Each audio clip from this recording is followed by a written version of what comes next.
né? Além dessa questão de poder usar a sua história, poder compartilhar, né, das suas experiências, de que forma que os pais podem criar esse vínculo com os filhos, né? Hoje, na era que nós vivemos, essas memórias que a gente vê que é tão importante, né?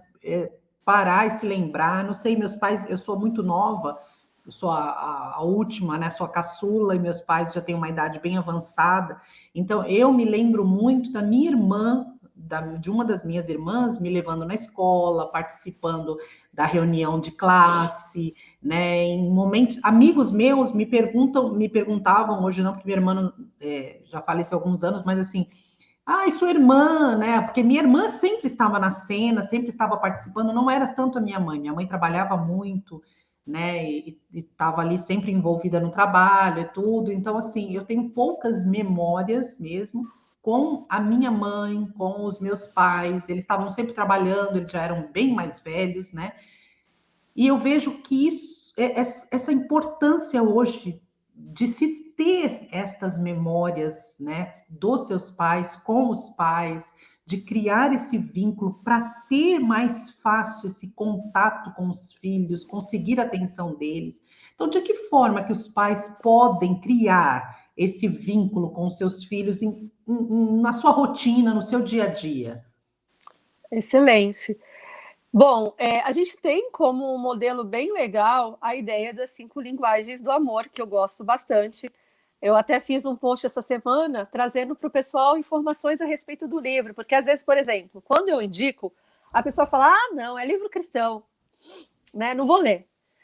E você sabia que ele foi pesquisado por 2 doutoras em psicologia e foi encontrado psicometria nele, ou seja, existe coerência com a psicologia, sim, as observações que o autor fez. Sim. Então, assim, o que a gente precisa? A gente precisa de tempo, né? Tempo de qualidade e qualidade de tempo. Não adianta você querer todos os dias ter 15 minutos no trânsito, que isso não é o suficiente. Você precisa ter tempo. Tempo sem celular na mão, tempo sem telas, né? Diane, mas eu não gosto de brincar. Você também deve não gostar de fazer um monte de coisa, mas porque seu chefe manda, você faz. Né? Você deve, sim, não gostar de fazer um monte de coisa, mas para manter a casa organizada, você faz. Dar a atenção para a criança requer você jogar, você fazer de conta, você ler um livro. Eu estou no quarto da minha filha, por exemplo, tem muito livro aqui em casa. A gente gosta bastante, sim, de ler e encoraja ela a construir esse gosto também pela leitura. Então, de acordo com o perfil da sua família, de repente sua família é uma família de músicos, vocês fazem aí um show de talentos uma vez por semana, toca alguma coisa, tem um tempo aí de música. Olha para a história de vocês e traz a experiência, é uma das, né, do formas dia a dia, de você se conectar e construir boas memórias. Sim, sim. A segunda forma é falar, né? Tem a palavra, né, de afirmação, é falar. A gente pensa assim, o outro sabe. Será que sabe? Porque a minha linguagem é uma, a sua é outra. De repente você fala assim, isso é óbvio para a Diane. Será que é óbvio para mim? Nem sempre. Verdade. Então você precisa falar. Você precisa falar o quanto seu filho é importante, o quanto você o ama, o quanto você admira, o que você admira, né? E não é mentira, não é assim, eu admiro muito que você é organizado e ele não é. Não, encontre motivos, né, características que sejam realmente louváveis e elogie. E encoraje a cada dia mais isso florescer no seu filho. Presenteie, nem sempre presentear tem a ver com coisas caras. A gente está numa era, né, do tudo, iPhone, iWatch, iPad, nem sempre a gente pode dar esses ais e nem significa que são necessários. Mas, assim, o presente é uma forma da gente se fazer presente na nossa ausência. O que pode ser? Pode ser um livro, pode ser uma caneta, pode ser uma cartinha dentro da lancheira, pode ser um bilhetinho no espelho ao escovar os dentes. Não precisa ser coisas, não precisam ser coisas, né?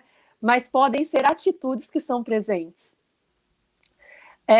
Carinho físico. Eu sei que tem pessoas que têm mais facilidade, outras têm menos. Né? mas o carinho físico é importante. Comece ali pelo um cafunézinho, por um colinho ali vendo filme, né? Vai tentando chegar que nem gato, quem tem mais dificuldade, né? Tem gente que tem mais facilidade, que é mais beijoqueiro, mais de abraçar, mas de repente, se você tem mais dificuldade, tenta fazer uma estratégia meio gato, né? Vai se chegando, encosta, e até isso se tornar uma coisa natural. E a gente pensa muito que essas linguagens, elas são assim, eu tenho a minha linguagem, então eu prefiro, por exemplo, que eu não citei o exemplo, mas eu vou dar agora, que é o atos de serviço, que é você fazer uma gentileza que facilite a vida do outro ou que demonstre carinho. Até no meu texto eu coloquei que meus pais, quando eu fazia faculdade, parte da minha faculdade eu estava em casa, mas no primeiro ano eu já casei. Então eu fiquei alguns meses só na casa dos meus pais, enquanto eu fazia faculdade. E todos os dias, quando eu chegava da faculdade tarde, eu saía cedo, trabalhava o dia inteiro, ia a pé para a faculdade para pegar ônibus e vir para minha casa, a faculdade lá no final da Conselheira, eu morando em São Vicente, ali na linha amarela. Então, assim, maior maratona. E meus pais deixavam para mim o meu prato montado dentro do micro-ondas. Isso facilitava muito, né? Que eu apertava o botão, comia, tomava um banho e conseguia ali virar o botão para descansar para o dia seguinte, né? Não precisava fazer ou esquentar e montar prato. Não, era só apertar o botãozinho. Então, isso é um ato de amor através do serviço. E a gente pensa assim, então se essa é a minha linguagem, eu só preciso que o outro se comunique assim, ou eu só preciso me comunicar assim. E, na verdade, o amor ele tem essas várias falas e formatações de manifestação, e o ideal é que a gente consiga transitar entre as 5, né? Legal. Então, essas são formas de se conectar. Essas são 5 linguagens possíveis, mas talvez você fale, a gente tem outra aqui em casa que a gente percebe. E ok, mas é importante que você trabalhe nisso, né? É bem consciente, não pode ser...